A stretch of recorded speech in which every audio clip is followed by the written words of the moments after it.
Are you ready for a holiday book?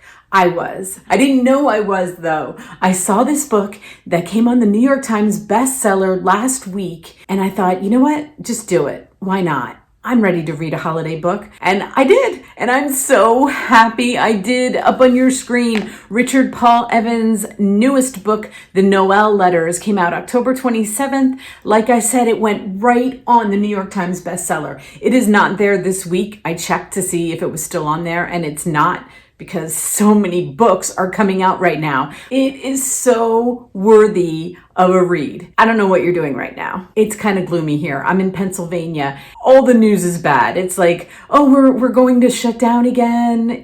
We're in for this dark winter. I need a happy book.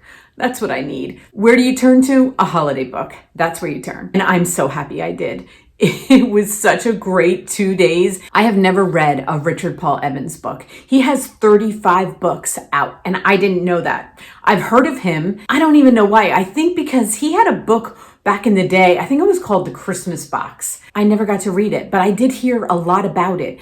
And then I saw he'd have book after book, and I'm like, I gotta read one of his books. Finally, I read one of his books. Crazy good. Crazy. So much fun. I fell in love with Noel right off the bat. The biggest compliment that I could give Richard is it read to me like a Danielle Steele book, where the very beginning, you kind of catch up on a lot of Noel's life. He kind of gives it to you right away.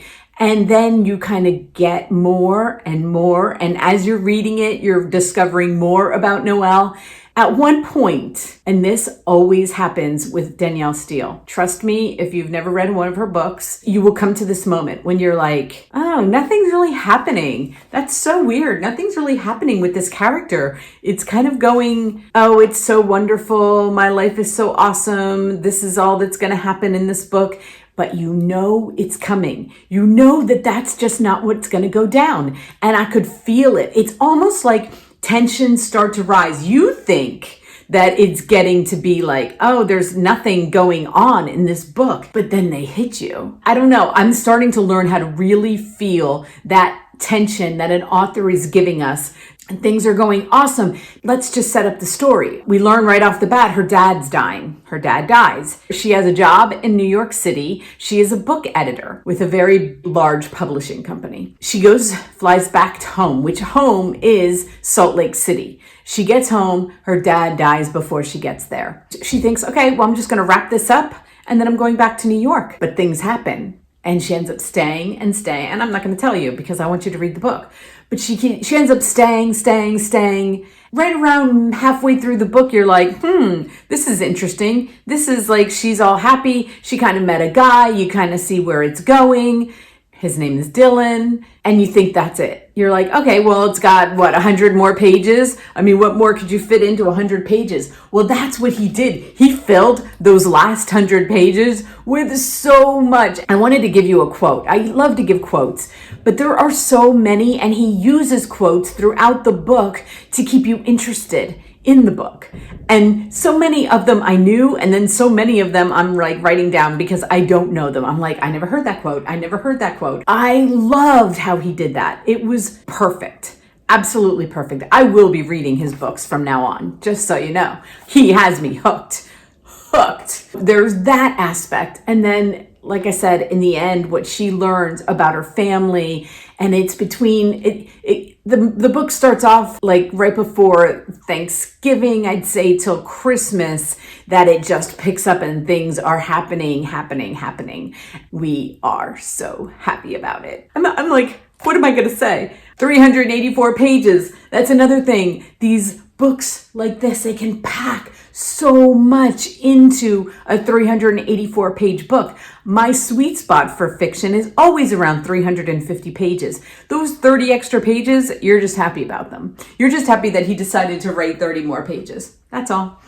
You're just like, thank you, Richard, for giving me those extra 30 pages. Thank you for wrapping this book up at the end more beautifully than I even imagined halfway through, because you think you know what's going to happen, but you don't. Are you ready? Are you ready to read a holiday book? Please be ready. It will help. Trust me. Today is Friday the 13th. We got locked down. The last time it was Friday the 13th was in March. We got locked down. We're coming full circle. It's gloomy outside. I don't want to face reality. I really don't. I'm going to be reading a lot more books that are going to have me outside of myself, experiencing the holidays the way I want to.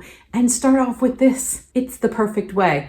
I loved it. I love Noel. I want her to be my best friend. Let me know below. Did you read it? Are you going to read it? And are you ready to read holiday books? Tell me you are, and it'll make me so happy. Thank you for watching. I can't wait to get this out. I can't wait to share with everyone what an amazing book this is. I can't seem to wipe the smile off my face after finishing it. And I hope I walk around the rest of the day with this smile on my face. Then you know that the author has done their job and life can be as amazing as we want it to be. Ignore the news. That's my advice for the day. Thank you for watching. Hit like. Please subscribe if you have not already. Until my next video.